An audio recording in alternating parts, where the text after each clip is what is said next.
2020년도 이제 얼마 남지 않았습니다. 해마다 이맘때면 추위를 녹이는 훈훈한 소식들이 전해지곤 했습니다.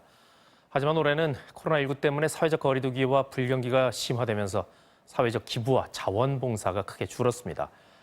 정동욱 기자가 연말 이웃들의 모습을 돌아봤습니다.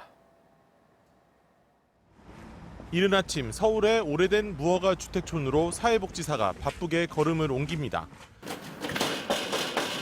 어르신!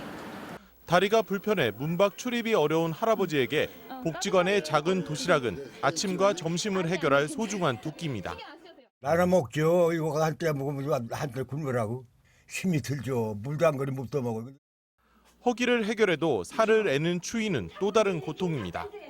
도시가스가 들어오지 않는 무허가 주택의 경우 LP가스 같은 대체 연료 수단을 사용할 수밖에 없습니다. 한 달에 필요한 가스비는 25만 원 수준. 연금을 합쳐 매달 50만 원이 수입의 전부인 할아버지가 감당하긴 어렵습니다.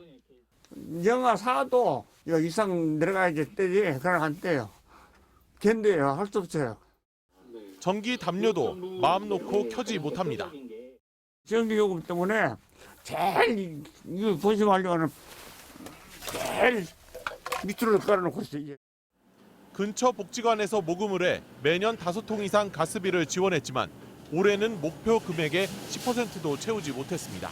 많은 도움이 필요함에도 불구하고 다들 힘들어서인지 많은 도움들이 사실 이전보다 많이 점점 저조하게 되고 있는 상황인 것 같습니다.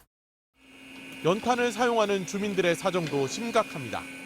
한 절반 정도밖에 안 되죠. 사서 떼야죠. 뭐 죽게 살 수는 없잖아요. 지난해 대비 연탄 기부는 절반 넘게 줄었습니다. 코로나19 확산 우려 때문에 연탄 배달 자원 봉사자도 40% 이상 감소했습니다. 방역수칙이 강화되면서 이렇게 연탄 후원 정도로 대체해야 될 것 같아서 아쉬움이 남습니다. 연탄이 있어도 배달할 사람이 없어 전달을 못하는 경우도 있습니다. 대부분의 어르신들이 주거 환경이 아주 열악하다 보니까 노인성 질환으로 기저질환으로 굉장히 고통을 안고 계시거든요. 코로나의 2중, 3중의 고통을 겪고 있다고 봅니다. 8월 초 적정 보유량인 닷새치를 웃돌았던 전국의 혈액 보유량도 이달 들어 사흘치 미만으로 떨어지기 일쑤입니다. 코로나가 겨울 들어 급격히 확산되며 기업과 군부대 등 단체 헌혈은 대부분 취소됐습니다. 지난 한 달간 취소된 단체 헌혈만 2만 명이 넘고 올해 헌혈자 수는 지난해 대비 20만 명 감소했습니다. 단체 헌혈을 위해 쉴 새 없이 다니던 헌혈버스가 주차장에 세워져 있는 이유입니다. 총 5대 중에서 한 2대 내지 3대는 휴차가 발생하고 있는 상황입니다. 사회적 거리두기가 격상이 되면서 참여가 이제 단절이 된. 기부단체들도 코로나로 인해 현장 기부가 줄어들자 비대면 기부라는 새로운 돌파구를 모색하고 있습니다.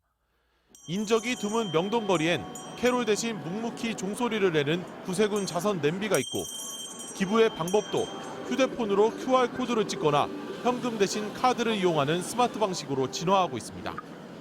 작년과 비교했을 때는 약 50% 정도 성장을 했습니다. 그래서 큰 금액은 아니지만 그래도 앞으로의 방향성을 봤을 때 고무적인 결과다라고 생각하고 있습니다. 간호사가 직접 찾아가고 헌혈자를 모셔오는 프리미엄 헌혈 서비스도 등장했습니다. 안 오고 계시는 분들이 걱정을 많이 하고 계세요. 정말 안전하게 하고 있거든요. 그래서 많이 오셔도 된다고 생각합니다. 힘들수록 더 필요한 온정. 코로나를 반영해 목표치를 지난해보다 700억 원 낮춘 사랑의 온도탑은 따뜻함이 더 채워지길 기다리고 있습니다. MBC 뉴스 정동욱입니다.